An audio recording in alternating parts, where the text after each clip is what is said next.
Hello दोस्तों, veterans नमस्कार। मैं दीवन सिंह। अभी जो मैं ये वीडियो बना रहा हूँ, ये चंडीगढ़ हाई कोर्ट ने एक चलते हुए केस को जो जुडिशियल प्रेसिडेंट बनाया जो बना नहीं सकते उसके बारे में बात करेंगे, और उसके बाद में समग्र रूप में कोई 10 मिनट का एक कंक्लूजन और देंगे। और शायद मैं अब इसको चंडीगढ़ हाई कोर्ट वाले को बंद कर दूंगा, क्योंकि कल 15 तारीख को रेगुलर केस में सुनवाई होगी और 16 तारीख को हम आशा कर रहे हैं शायद हमारी होगी। क्योंकि अभी भी डाउट ये है कि पिछली बार आपने देखा होगा कि LIC केस की सुनवाई थी, फाइनल सुनवाई थी, और रजिस्ट्री ने केस ही नहीं लगाया, आज तक नहीं लगा।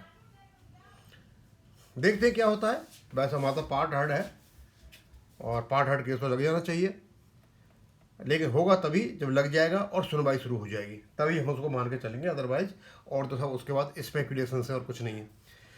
अब इसको बताता हूँ मैं इसमें क्या हुआ था, और ये शायद 5वां कारण था। Note on improper reliance on pending litigation as precedent by High Court. The Honorable High Court of Chandigarh has committed a fundamental error in law by relying upon a pending matter before the Bombay High Court concerning pension updation in RBI.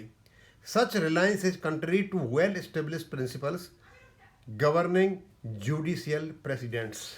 Judicial precedent का मतलब है जो decided judgement होते हैं, court केवल उसी का सहारा ले सकता है, चलते हुए केस का नहीं। अब चलते हुए केस से क्या पता है किधर फैसला हो जाए। जब फैसला ही नहीं हुआ है और उसको आप पेंशन अपडेशन में काम में ले रहे हो, तो फिर ठीक नहीं है ना, इलीगल है वो। पहला, binding nature of the precedents. क्यों नेचर जो प्रेसिडेंट्स होते हैं ये सेटल्ड लॉ होता है, इनका बाइंडिंग नेचर होता है, यानी इनको मानना पड़ता है। As per the doctrine of stare decisis. Stare decisis यही होता है judicial precedents. Only that adjudicated judgments can be treated as precedents. The law laid down by the Supreme Court of India under Article 141 of the constitution is binding on all courts. Similarly high court judgments have binding और persuasive value only when they are finally decided. A pending case by its very nature does not declare law, therefore cannot be treated as precedent. क्यों law हुआ ही नहीं तो use कैसे कर लिया। Violation of doctrine of precedent. The high court erred in treating a sub judice matter as if it had persuasive authority, drawing conclusions from issues that are yet to be judicially determined, ignoring that precedent require a ratio decidendi which is absent in pending proceedings. Prejudice to the parties. Reliance on a pending case causes serious prejudice to litigants as their rights are decided on unsettled legal positions.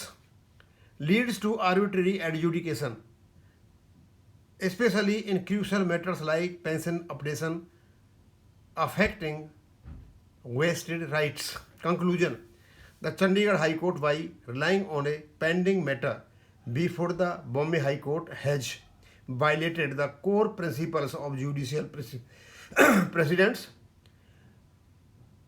deported from judicial discipline, departed or based its findings on non-existent legal authority. This amount to a clear violation of the doctrine of precedent, which mandates reliance only on settled law. Absence of ratio decidendi.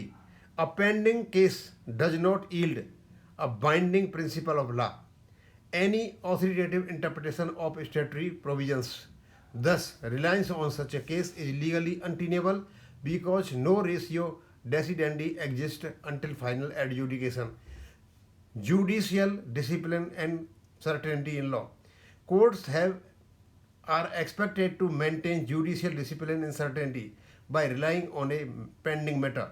The High Court introduced uncertainty and speculation into its reasoning.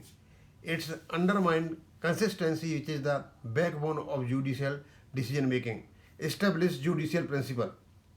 It is a settled legal proposition that case which is pending adjudication cannot be cited as precedent nor relied upon for deciding rights of parties. अब दोस्तों मैं ज़्यादा नहीं खींचूंगा, इसमें सब कुछ understood है और बहुत ज़्यादा मैंने आपको बता दिया है, बस मुझे ये डालना था। और इसको यहीं ख़त्म करूँगा। थैंक यू, धन्यवाद।